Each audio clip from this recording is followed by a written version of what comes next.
Daily life tips 133 में हम आपको खुश आमदीद कहते हैं। आज मैं आपको मच्छर भगाने का आजमूदा और ज़बरदस्त नुस्खा बताऊंगा। मच्छर एक ऐसा मूज़ी पतंगा है जिसको डंक मारता है उसमें बीमारी के वायरस मुंतकिल कर देता है। मलेरिया मच्छर के डंक मारने से मलेरिया वायरस इंसान के खून में शामिल हो जाता है। कुछ अरसे बाद इंसान बीमार हो जाता है। बुखार की मुसलसल कैफियत कमज़ोरी समेत बेतहाशा बीमारियों की राह हमवार करती है।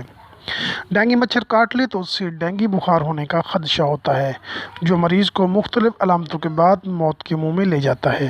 नाज़रीन, क्यों ना मर्ज़ के बढ़ने या मर्ज़ लगने से पहले एहतियाती तदाबीर अख्तियार की जाएँ।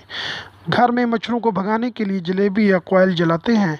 इसका धुआं बच्चों और बड़ों के जल्दी आँखों और सांस के अमराज में इजाफे का बायस बन सकता है।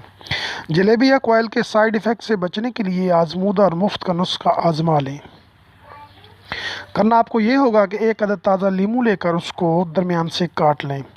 इसमें मुनासिब वक्फे से लौंग लगा दें। अब आप ये लौंग लगा लीमू कमरे के किसी भी कोने में रख दें। इस तरह बड़े कमरे में एक से ज़्यादा लौंग लगे लीमू रख दें। आप देखेंगे कि कमरे से मच्छर भाग जाएंगे। उसकी वजह यह है कि लौंग और लीमू के रस के इश्तराक से एक केमिकली रिएक्शन से एक ऐसी खुशबू डेवलप होती है जो मच्छरों को भगा देती है। आप मच्छरों के हमले से महफूज रहेंगे। कुछ दिन बाद अगर लीमू सूख जाएं तो लीमू तब्दील कर दें, लौंग वही रहने दें। इसी तरह आप केमिकल के साइड इफ़ेक्ट और ख़र्चे से बच जाएंगे और कुदरती चीज़ों के इस्तेमाल से डेंगू और मलेरिया के मच्छरों से निजात पा लेंगे।